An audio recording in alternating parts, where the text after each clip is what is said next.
My fiancée canceled our wedding and ran away with her first love, but she realized that she's not in love with him anymore and begs me to let her come back home. My fiancée and I had been together for 3 years. She was my first girlfriend.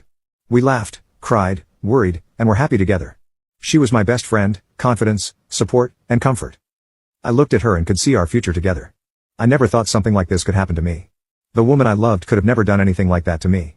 It all started about 2 months ago. Her ex, high school sweetheart together for 7 years, moved back to our country and wanted to catch up with Emily. She told me they broke up because they could not sustain an LDR when he left to pursue postgraduate studies. They hadn't been in contact for about 5 years. He sent her an email, and she showed it to me, and it was completely platonic. He was just curious about what she had become. She asked me if she could meet him, and I said yes. I trusted her. So she went, but when she returned, she was a bit withdrawn. She is usually chatty but was dismissive when I asked how it went. I let it go. However, in the following weeks, she was often on her phone. She picked random fights with me and didn't look me in the eyes when we had intimacy, didn't whisper loving words either. I'm touchy/clingy. And in our 3 years together, she had never once recoiled or refused my embrace, but she started doing it. I usually hug her like a koala when she returns home from work, but she only lets me do it twice. It was such a sudden change. I asked her what was wrong, but she just said she wasn't feeling too good then. On a Saturday, I visited her grandma as we usually knit together, and I was gone the whole day. I feel close to her. When I came back, I found her packing her stuff. My whole world fell apart. She was being so cowardly.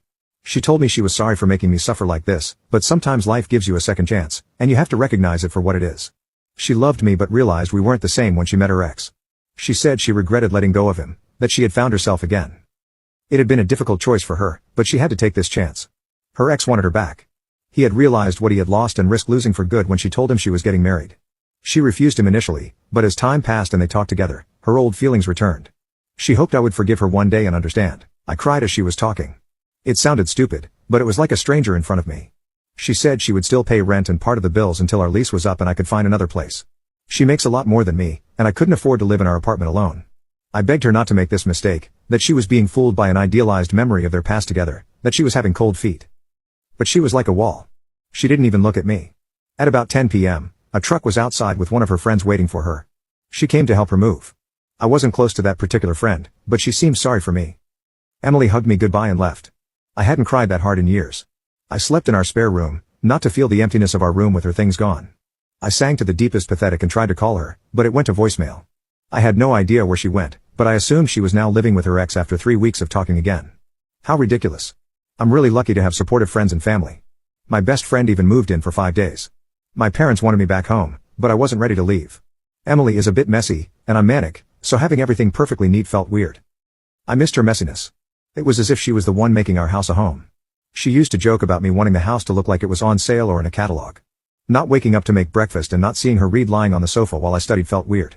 Not buying her favorite snack or powdered proteins when doing groceries felt weird. I felt lost at first. It was like grieving. Usually, when people break up, their relationship goes south. But to me, it came out of nowhere. I still loved her. I was still planning the wedding and working on my side to build our future together. It was all gone in a day. I wish I had been smarter and refused to meet the one that got away. Her family was dumbfounded. I still went to see her grandma, and she told me she was a fool and that she would come crawling back to me. She was the first person who managed to make me laugh. Her mom, my mom, and I started making calls to cancel all reservations. Luckily, the store agreed to take back the dress.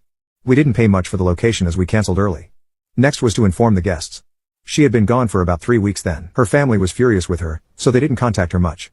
My only contact with her was the signed check she made to cover the wedding cancellation. However, about a week ago, I received a letter from her. She apologized for leaving me like this. She said she made the biggest mistake of her life. She couldn't even believe what she had done. She was writing me this letter because she dared not face me. You were right. I was running after a perfect relationship that had never existed. I regret it so much. I thought I was in love with him, but I was in love with what he represented. My younger self had no responsibility and only dreams. I had cold feet and got scared of moving forward into this new segment of my life. I couldn't stop thinking about you when I was with him. He is not you. He doesn't know me or love me like you. He doesn't smell like you. I missed hearing you sing randomly throughout the day, having someone nagging me to pick up stuff, and planning Halloween parties for the kids with you.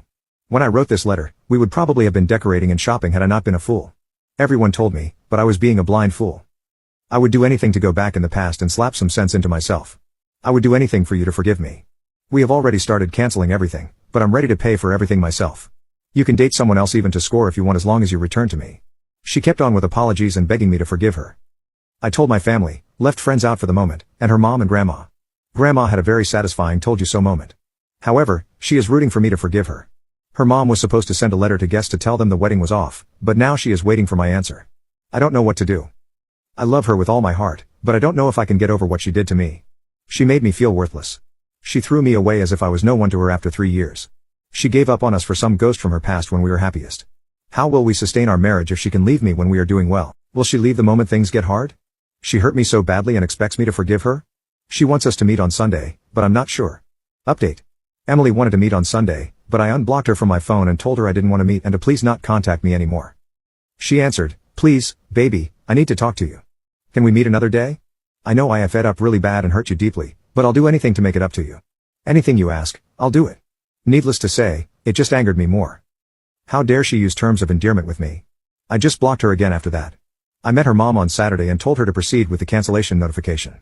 We had an emotional moment, and she told me even though she would have wanted us to stay one big family, she would have done the same in my place. She had hoped I would find the strength to forgive her, but she understood. And so the wedding is indeed still being cancelled. I rearranged all the furniture in the house and bought new bedding sets to make a new start, and I moved to the spare room for good. It looks different, and I like it. She told our friends because some brought it up to me, asking if we are getting back together, but said they didn't want to side. On Sunday evening, I had a visitor. I never had people coming this late. It was usually around 9 p.m. When I went to look through the peephole, I saw Emily with her ex. I seriously had a moment of panic. She must still have the key for the main entry since she managed to get to my door without using the intercom. I don't know if it was a cowardly thing to do, but I just chose not to open it. I knew they knew I was there, and I heard her ask me to please let her in, that she just wanted to talk through the door. Honestly, even though I feel better, I don't think I'm emotionally stable enough to deal with her, especially her with her ex. They stayed about 15 minutes, and then they left. I thought she would get the message, but they came again yesterday around the same time, and I didn't open it again. They waited even longer. I know I'm not being an adult, so now I don't know what to do. I feel nervous in my own house because I dread the moment they return. She knows my schedule and comes when I return from my Zumba class. However, yesterday was a holiday, so we didn't have class. I'm afraid she will return, and I don't think I can face her.